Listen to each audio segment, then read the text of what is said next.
संस्थापकाय च धर्मस्य सर्वधर्मस्वरूपिणे अवतारवरिष्ठाय रामकृष्णाय ते नमः। धर्म के संस्थापन पुनः प्रतिष्ठाता करने वाले सर्वधर्म स्वरूपिणी सर्वधर्म स्वरूप सभी अवतारों में श्रेष्ठ अवतार मैं आपको प्रणाम करता हूँ, नमन करता हूँ। स्वामी विवेकानंद ये प्रार्थना, ये प्रणाम मंत्र हमें देते हैं, उनका देन है।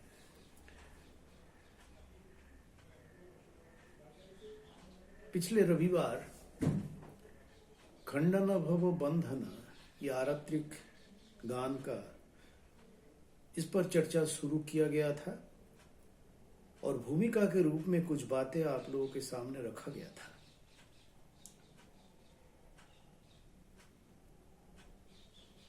उसमें ये कहा गया था कि ये खंडन भव के रचयिता स्वामी विवेकानंद, मंत्रद्रष्टा ऋषि, परब्रह्म परमेश्वर जब रूप परिग्रह करते हैं, अवतार रूप में अवतरित होते हैं, मानवीय सीमाबद्धताओं को स्वीकार करते हैं, तब वो कैसा है, वो कैसा होता है। स्वामी विवेकानंद अपने आध्यात्मिक दृष्टि से जागतिक भावनाओं को ध्यान में रखते हुए हमारे सामने रखें कि हम कैसे प्रार्थना करें, जिनसे प्रार्थना कर रहे हैं वो कैसा है, कैसा नहीं है। ये हम आरती गान में देखते हैं, प्रार्थना में। स्वामी विवेकानंद ऋषि थे, मंत्र द्रष्टारः, मंत्र को देखे थे और उसके बाद कुछ सूत्र के रूप में आरात्रिक गान हमारे सामने रखे। इसमें एक विशेषता की बात आप लोगों के सामने रखी गई थी, वो ये है कि इसमें कहीं भी आपको श्री रामकृष्ण देव का नाम नहीं दिखेगा। इसीलिए ये यूनिवर्सल स्तोत्र गान, जिसको गान है, यूनिवर्सल आइम्स,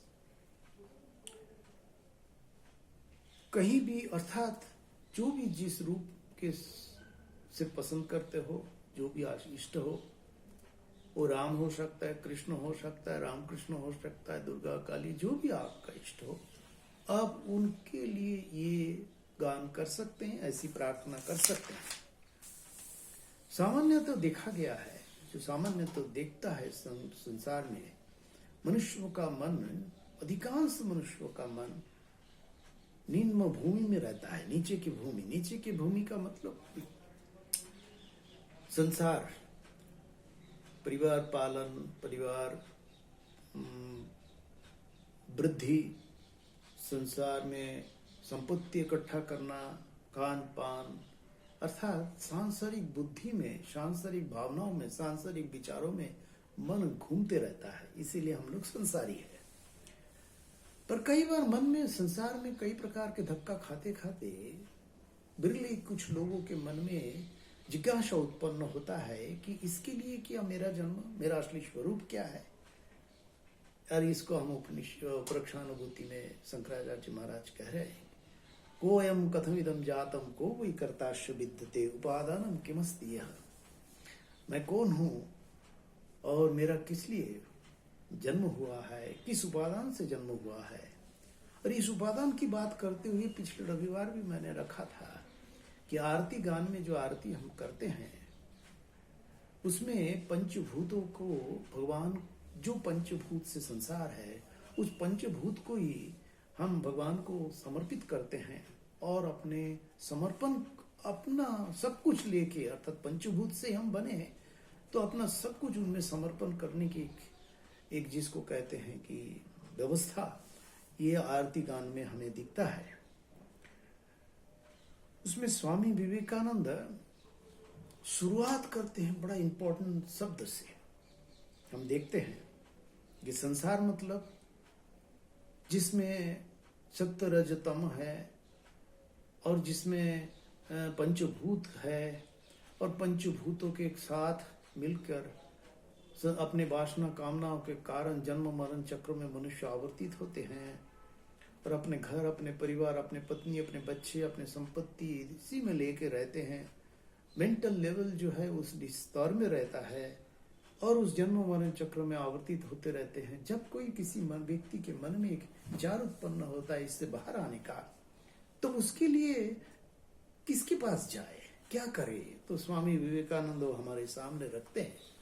तो उसमें पहला प्रश्न था, पहला जो उत्तर था, स्वामी जी जो हमारे सामने का बता रखते हैं, विशेष बातें ये है कि पहला शुरुआत इस प्रकार है, जो पिछले रविवार भी इस पर चर्चा किया था कुछ, खंडन भव बंधन। ये बड़ा इंपॉर्टेंट तीनों शब्द, और ये पूरा आरती गान में जो शब्द भी स्वामी जी हमारे सामने रखते हैं, बंगला, प्राचीन बंगला और संस्कृत के मिश्रण है इसमें है खंडन भव बंधन, तीन शब्द देखिए। भव जो है बीच में, अर्थात खंडन और बंधन के बीच जो है वो भव उसका कारण है, अर्थात ये संसार। तो ये संसार में जब बंधन की सोच हो, बंधन के कारण छटपटाहट हो, तब खंडन के लिए उसका प्रयास होगा। और ये खंडन करने वाला कौन है? तो हम उसको ढूंढते हैं, और ढूंढते हुए जिसके पास पहुंचते हैं वो ये है उसका, वो कैसा है, उस पर कैसे प्रार्थना करें, उससे वो किस प्रकार है, वो स्वामी जी हमारे सामने रखते हैं। तो पहला जरूरी चीज है, ये संसार के बंधन को खंडन करने की आपके भीतर एक छटपटाहट पैदा होना जरूरी है। आप तो पहले महसूस करें कि ये बंधन है। हम जब बंधन ही महसूस नहीं करेंगे तब इसके बाद खंडन की बात ही नहीं होती। तो भवों में, संसार में हम खुश है, आनंद से रह रहे, खा रहे, पी रहे, धक्का खा रहे, उठ रहे, चल रहे, मजे में है, तो ये जन्म मरण चक्र चलते रहेगा। क्योंकि संस्कार, कर्म करते हैं उसका फल होता है, अपने लिए कर्म करते हैं, स्वार्थ से कर्म करते हैं तो उसका एक फल होता है, उसका फल हमको भोगना पड़ता है। वो अच्छा बुरा होता है तो अच्छा लगता है, बुरा होता है तो दुख होता है। तो ये चक्र चलते रहता है, अर्थात जन्म पुनर्मरण, जायते वर्धते अपक्षीयते नश्यते, ये चक्र चलते रहता है।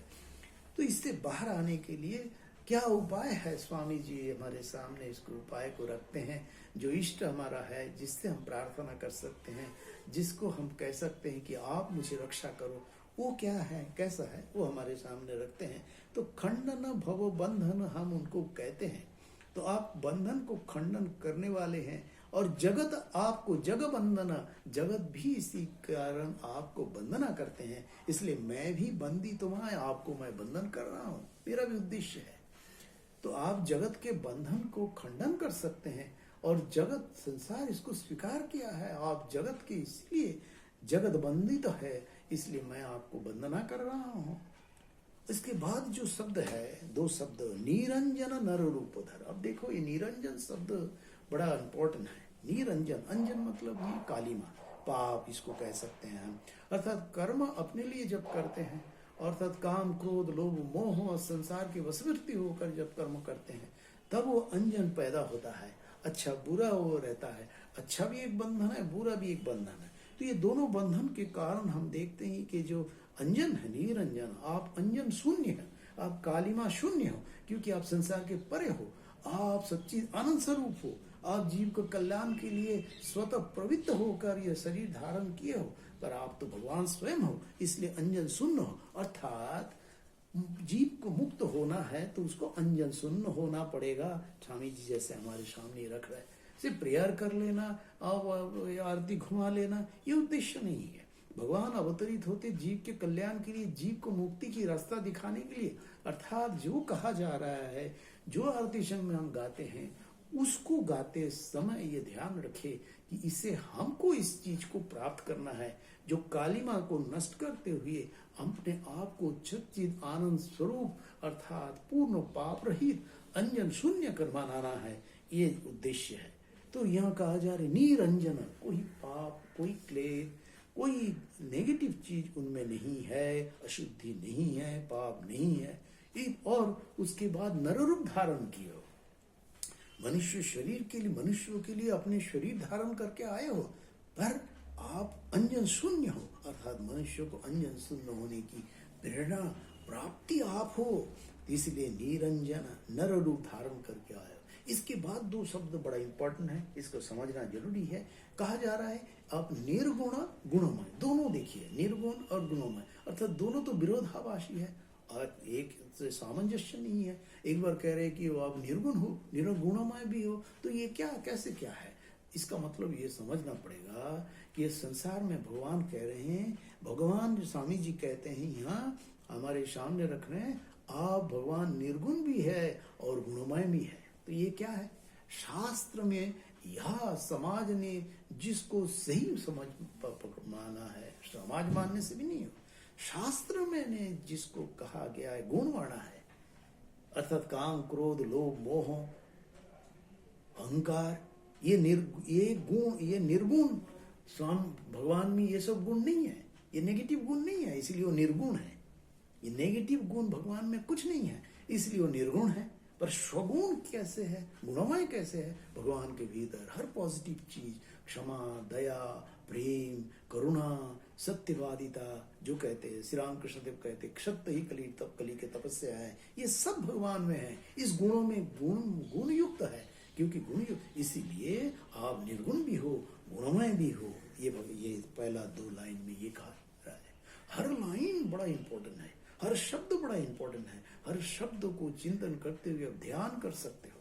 उसके बाद दूसरा लाइन जो है, इस दूसरा लाइन को थोड़ा व्याख्या करते हुए आज समाप्त करेंगे। मूचन अघदूषण जगभूषण चिद घन काय, ज्ञानांजन विमल नयन भिक्षण मोह जाए। ये देखिए भगवान के भीतर ये सामर्थ्य है, वो अघदूषण मोचन कर सकते हैं। ये दोनों शब्द देखिए, मोचन अघदूषण, अघदूषण शब्द पहले भी आया, जिसको हमने जगदूषण पर पहले भी चर्चा की। यथा संसार का जो कालिमा है, अंजन है, कालिमा है, नेगेटिव है, पाप है, ये जो चीज है अघदूषण, अघदूषण अर्थात घोर पापों से मुक्त करने वाले आप हो। अच्छा, इसका एक उदाहरण, मैं दो उदाहरण लेता हूं। जब भगवान हम रामकृष्ण देव की बात सोचे, हम अवतार वरिष्ठ श्री रामकृष्ण देव की बात सोचे, वो मोचन अघदूषण, अघदूषण को मोचन कर सकते हैं। कैसे? इसका प्रमाण है, कई प्रमाण है। एक प्रमाण लिए आप ही, गिरीश चंद्र घोष, नाट्याचार्य गिरीश चंद्र घोष, वो संसार के ऐसे कोई ठाकुर के संस्पर्श में आने के पहले ऐसे कोई पाप नहीं है वो नहीं किया होगा। जो सामान्यतः हम कहते हैं कि दारू पीना, गाली गलौज करना, दूसरे को हानि पहुंचाना, और उसके बाद गलत जगह में जाना, पति अपने पत्नी को छोड़ के दूसरी पत्नी दूसरी महिलाओं के साथ संबंध रखना, आदि आदि जो भी पाप आप समझ लो, वो पाप किए हुए हैं। तो ऐसे पापी को श्री रामकृष्ण देव के संस्पर्श में जैसे आते हैं, धीरे धीरे ठाकुर ने उसका सब पाप को नष्ट करते हुए उन्हें ब्रह्मज्ञानी बना दिया, पाप शून्य बना दिया, निष्पाप बना दिया, भगवान के चरणों में समर्पण होने के योग्य बना दिया। इसलिए मोचन अघदूषण, संसार के सब पाप से ग्रसित होने के बाद भी ऐसे कोई है जो तुम्हें ये सबसे शुद्ध पवित्र बना सकता है, वो है रामकृष्ण परमहंस देव। उसके बाद जगभूषण, संसार के भूषण आभूषण क्या हो सकता है? हम देखते हैं संसार के, जिसके पास रूप है, जिसके पास वो अच्छे अच्छे कपड़े पहनते हैं, सोने चांदी लगा के, घर मुकुट लगा के, या अपने पास संपत्ति है, फांड है, इन्वेस्टमेंट्स है, समाज में प्रतिष्ठित है, ये जगत का भूषण है। तो ये जगह भूषण, भगवान की जगह भूषण अलग है। भगवान की जगह भूषण क्या है? जगत का भूषण स्वरूप, जगत भूषण क्या है? जगत के आभूषण, जगत के आभूषण क्या है? पॉजिटिव गुण्स, पॉजिटिविटी, सब कुछ, चरित्र शुद्ध पवित्र, वो शुद्ध पवित्र है। जगत संसार के नेगेटिविटी से ऊपर है, पॉजिटिविटी से भी ऊपर है, पर वो चरित्रवान, सौंदर्य, चरित्र के सौंदर्य ही सौंदर्य है। तो इसीलिए वो जगभूषण भगवान, इसमें जगभूषण चिद घन का, जगत के भूषण इस प्रकार होगा तो चिद घन काय, घन घनीभूत रूप, काय माने शरीर, चैतन्यमय शरीर। इसीलिए भगवान हमको गुरु कहते हैं कि अपने हृदय में इष्ट को चैतन्यमय रूप में देखने का प्रयत्न करो, अपने हृदय में स्थान दो। तो ये चिद घन काय है। और उसके बाद ज्ञानांजन विमल, ज्ञानांजन कई बार आंख साफ करने के लिए आई ड्रॉप डालते हैं, उसके बाद वो जिसको कहते हैं काले वो लांत में लगाते हैं ना, उसको काजल कहते हैं, वो लगाते हैं, आंख शुद्ध होता है। तो पर जिसका आंख ये इसको भीतर की गहराई को अर्थ जो है वो है जिसका अंजन आंख से हम देखते हैं, तो दृष्टिकोण जो है वो शुद्ध पवित्र हो जाता है। विमल नयना, वो नयन जब विमल होगा अर्थात सोच विचार जब विमल होगा, तब क्या करेंगे, तब हमको ऐसे एक भगवान है, आप अंजन शून्य हो, आपके दृष्टिकोण आप पॉजिटिव दृष्टिभंगी के साथ है, ज्ञान प्राप्त होने के कारण संसार के सब कालिमा आप में नहीं है, इसीलिए आपको देखने से मेरा मन भी वो क्या होगा, मोह क्या है संसार में, अपने मैं मेरापन अहंकार सब कुछ ये सब मोह का कारण है, संसार का कारण है।